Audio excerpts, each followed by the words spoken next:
Good afternoon, everybody. Welcome to another episode on the challenges and triumph of online teaching during COVID-19 at the Female Educators Roundtable with your host, Debby Enoe from Teacher Success Coach, and one of my guests, Michelle. I have been trying to connect with this educator for so long. Anytime we're trying to connect, the internet wasn't working, the internet dropping. Last week when I was trying to get on, twice I had to put message and say that the internet was dropping. We just could not get on. We eventually managed to get on earlier on today. And here I have Michelle with me. The way she teaches is very different from how most of us have been teaching online. Her teaching is going to the community. She's actually teaching the children in the community, which is very high risk. But she herself have gone through a number of challenges in the fact that her speech, her eyes, in terms of what she's gone through, and she's actually come over and still able to teach the children. It is so fantastic to actually finally have Michelle with me after weeks, months of trying to get Michelle online, and the internet have not been connecting. Michelle, welcome. Thank you for coming on board. With all your challenges, you're actually still teaching, you're still finding all the energy you have to support the children in your community. It's just fantastic. And listening to your story and your challenges have made me think, oh my goodness, is that what some educators do in the light of what's happening now with the minimum resources? Whoa, it's just fantastic. Can you just introduce yourself, please? Can you hear me? Good evening, everybody. My name is Michelle Solomon. I live in South Africa, the Western Cape, and at the moment we are on level 3 of lockdown. We've gone from level 5 to level 4 to level 3, and we've had cigarette bans. We've had bans on alcohol. At the moment, we have a curfew going as well. And I want to tell you that I've been to Saudi Arabia. I was head of department there, and there, when my stroke happened, I begged to come back to South Africa. And my principal there, I asked his permission to mention his name, and he said, absolutely. Graham Naidu, he said to me, okay, go back home if that is what you want to do. But when I got here, I thought, oh no, I can't do this. I don't like South Africa. But, we jump through such hoops here. The kiddies are struggling. And in our community, too, the children are struggling terribly. Their parents are drug addicts. Their parents don't help them with schoolwork. And I thought, this is it. I've got to take up the challenge. I don't teach online because they don't have computers. They don't have smartphones like I do, but they really struggle. So what we do is face-to-face teaching with the mask, and I have to buy the sanitizer, the hand sanitizer. I have to take snacks with me because some of them come, they are hungry. I offer them breakfast, I make lots of pot of junk. It takes me forever to do because, I work with one hand, and I also only see with one eye. It's been a challenge. Please forgive me. No, that's fine. This is a bit daunting for me, but, the children need my help. It's more than me. It's bigger than I am, I have to help them. They do get work, but they don't, they get work, but as I say, their parents cannot help them. some of them are not in a state to help the children. The kids really need help. So now, can you hear me? This is what I do. Every morning from 10 o'clock in the morning, we gather at one learner's house to try and eliminate the high risk. But I am the one really, because of my stroke, the history of stroke that I have. But it's not about me. It's about the children. So what we do is I take hand sanitizer, as I told you. They wear their mask. I wear my mask. There's minimal touching. We do the social distancing. Yes, and then what I do is we go through whatever work their teachers or their schools have given them, and we try and work through maybe at the pace of each child. Sometimes a child is so hungry, he or she hasn't eaten yet, so I see that the child gets a little something to eat, and I take either fruits, or the child hasn't had sweets for how long, so I would maybe zip out a sweet or a packet of chips, as they call it, crisps, and try and bribe them and say, okay, if you do a page or two of work, how about I can offer you chips, or I can get you a sweetie or something, and they love it. Anyway, one particular girl, she was abducted a while ago, and she's very traumatized.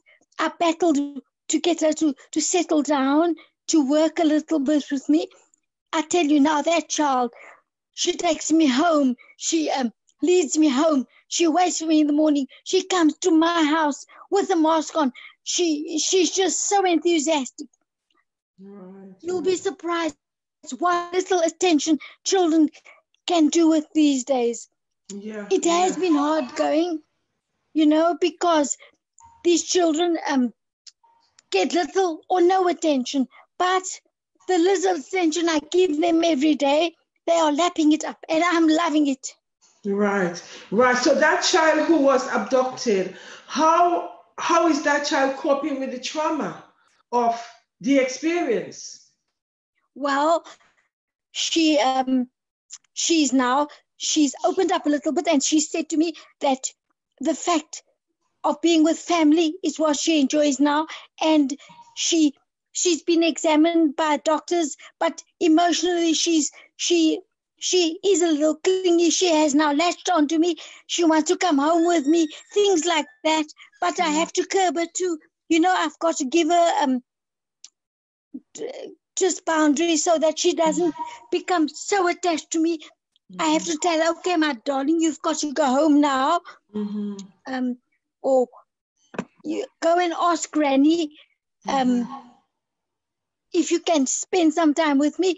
And sometimes we simply chat, and I make her some tea, or as I say, buy a little sweetie, or give her some cool drink or whatever else. And she just loves the attention. She's lapping it up.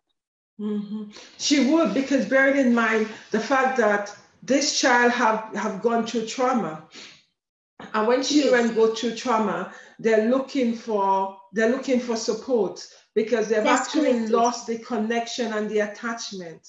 So what you are giving her is the attachment and the connection, which she is beginning to feel as a person again, because someone is demonstrating love to her. So the fact that you are doing that is so fantastic, because that. But Debbie and everybody, yesterday it was one of the little boys' birthday, and she was quite upset because, of course, the attention was on this little boy's name is Kylan, and I've also in the morning, they love it. I connect with my own daughter who's 19, and I let her message to them and speak to them and say hello to them and whatever, and they love it. And they send her little messages, and that is also a highlight of their day. Where they speak to her too, and they send her how much they love her, and they thank her for sharing her mom with them. Oh, it's just lovely. Yeah, because the thing about I it think is, I'm becoming a bit emotional, everybody. Forgive me. no, that is fine, Michelle. That is fine. That is fine.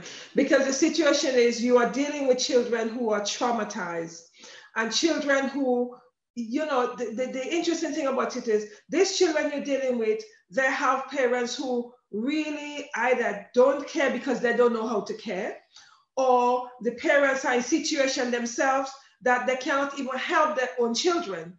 Because you say some of the parents are Yes, and do you know, everybody, sometimes it fascinates me the fact that these parents,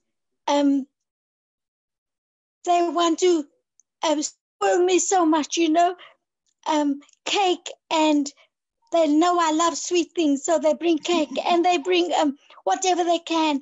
And the more I say, please don't do that. It's okay. I'm here to work with your child. Stop spoiling me. They just want to bring me things and ask me how I am, and all these things, which really touches my heart too. Mm-hmm. So how many children do you support at any one time? Basically 4. So you go. If I go bigger than 4, more than 4, it becomes a bit chaotic, especially Right. the social distancing and the washing of hands and the cleaning of surfaces, all those things.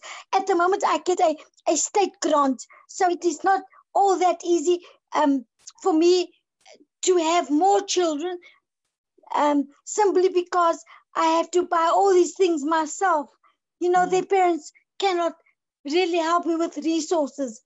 So Right. I have to buy the hand sanitizer, buy the soap, and I have to, and that in itself, I must tell you, is a challenge, because South Africa, as many countries today, is going through a major challenge financially at this, because our president is also helping people,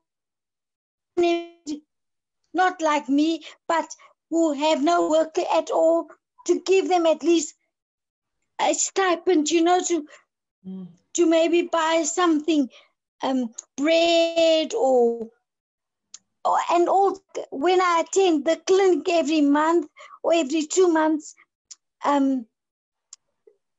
they also give me they hand out bread, they hand out just something, and to help you along type of thing. So this has also been fantastic. But in this, I know I'm not alone.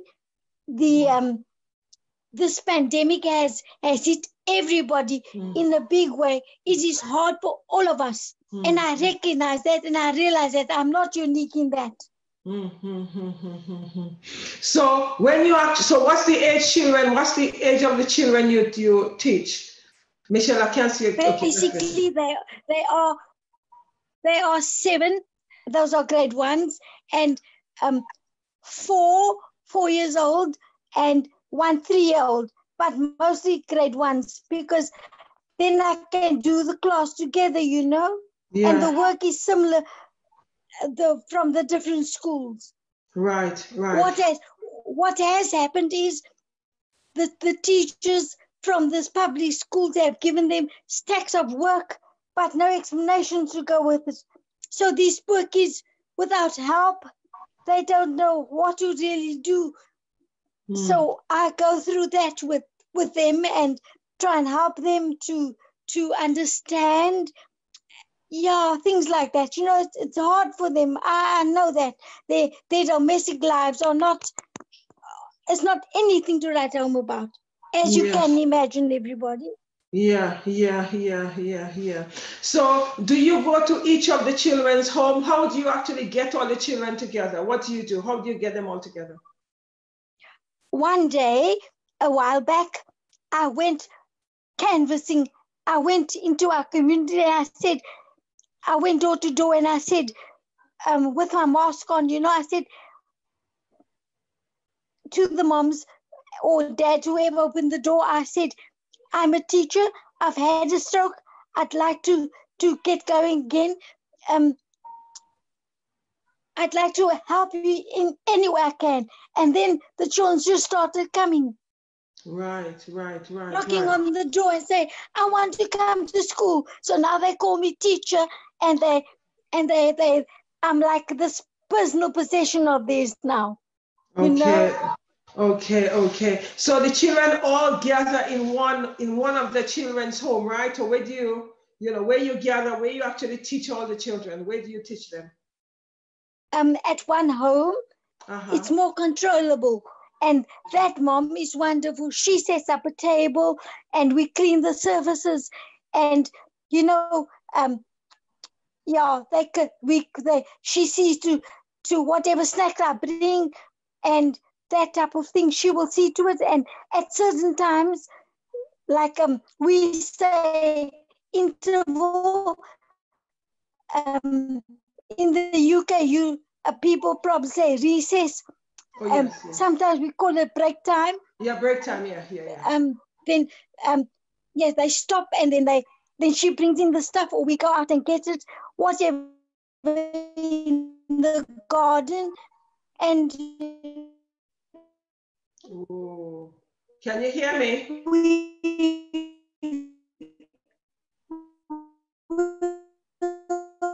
Michelle, I cannot hear you. These are some of the challenges that we have been experiencing when I've been trying to get Michelle on since last week. Can you not have some fresh air with I cannot hear you, Michelle. Whoa. Right. Michelle, can you hear me? And sort of eat under the mosque, or whatever the case may be. Can you hear me? Exercise or whatever else. Michelle, I didn't hear you. We've lost. There are times when.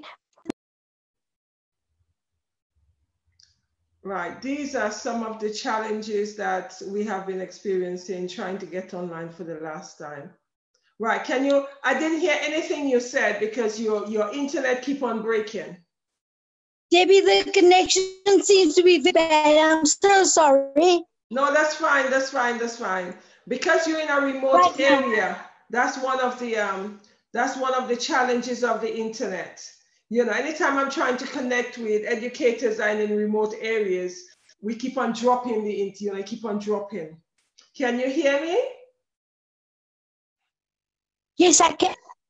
Okay, right. What I was asking you was, you were explaining to us the fact that the children all gather in one home, so you teach them from one of the parents' home, and at break time they go out and break. They go out for a break. So how are you maintaining social distances with this 5 or 6 or how many children you have? How big is the yard they're actually playing in, and what the situation is like? It's not very big, but we've sort of measured beforehand, and they know we have 2 arm lengths, which kind of make 1.5 meters in a way. And I've taught them now how we are going to maintain that, and they do. And if one little one gets closer, somebody else, how they are, will say, teacher, so-and-so's too close, or so-and-so, can you move back a little bit, or whatever. But they would like to be hugged. I know that, but we do the where we touch the elbows and things like that. That's what I do with them. Okay. So the children themselves remind each other of the physical Yes, they distancing. do, and they remind me. Yes, you know how children are. That's brilliant. Debbie, while we are talking to everybody, I want to say to you, thank you so much for this platform. I really appreciate it. Thank you.